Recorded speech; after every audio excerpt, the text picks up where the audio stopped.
You know, if there's one thing I learned in life is a gift.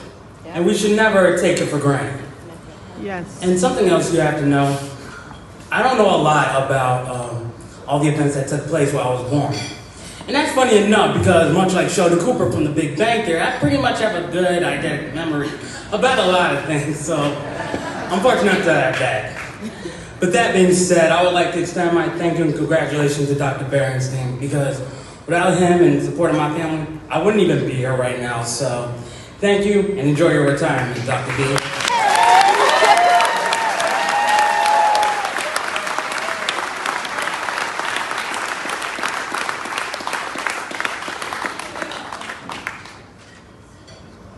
Sorry, I need these.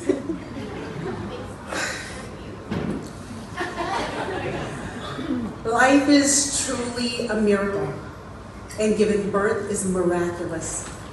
You always dream of having a baby and what that would look like. Well, Kevin's birth was nothing like we imagined. Life for us changed in an instant, and we had to relinquish all control, but not the hope.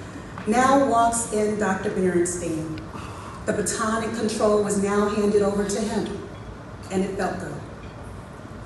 His calming presence gave us a sense of security, the security we needed because it all seemed to be falling apart. Now, Dr. B never sugarcoated things, and we knew we were in for a challenge. After his evaluation, Dr. B said that we had a good baby. As I understood, this meant that he was neurologically intact. And with all of the interventions and surgeries to come, he wanted to make sure that this was a viable life with a future. On top of everything else he had to consider, he still had to make sure that this was ethical. Kevin had a tracheostomy and was on a ventilator. He also had a gastrostomy tube for his feedings. I remember once my husband Tyrone broke down saying that we're just cutting up our baby. So we had to consider the ethical side also. I'm a registered nurse, and my nursing experience knew that this part with the trach and the feeding tube was recoverable. But 6 months later, and still in the ICU, there was so much to learn about this ABM. We initially moved to New Jersey to support my husband's career, never knowing that we were exactly where we needed to be. In 1996, when Kevin was born, this was all so new. There were no support groups, no Facebook, and no one else to talk to. When trying to Google it, Tyrone found another doctor, I think in California, and he said, "You're there with Alex? Don't move." And again, we felt good, and we felt secure. My nursing mind knew medically what we were about to face, but I never heard of an arterial venous malformation and had no idea of what we were in for. I am so glad that there is support now. I love how this has evolved. I love that you can use our story and take from it whatever you need. If Dr. B did something 28 years ago that is helping you now, I am so grateful. Because my Kevin is so beautiful, and so are all of your children.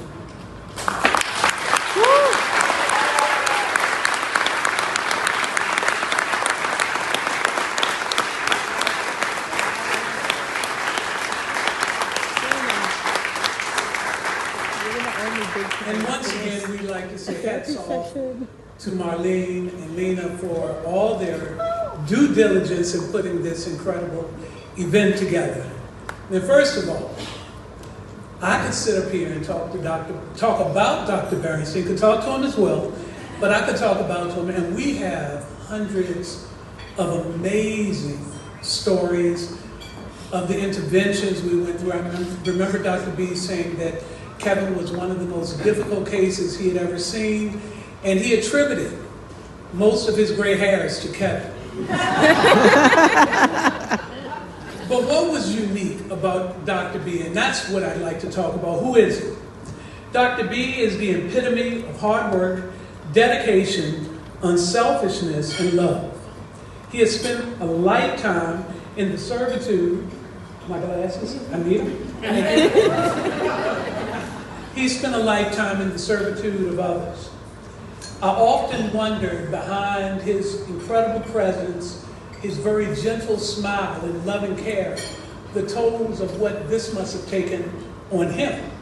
Because you see, you can't do this amazing work for all of these people without it having some impact, some impressive impact on you.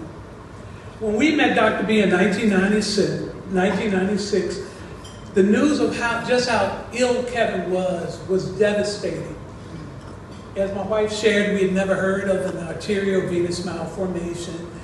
And Dr. B told us to anticipate 10 years to life of procedures for you, which we superseded the 10 years quite easily.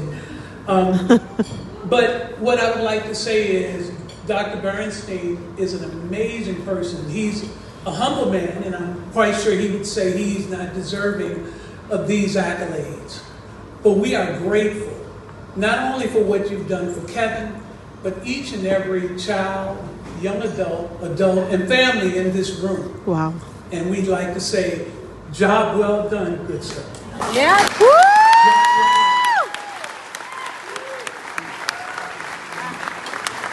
Lord have mercy.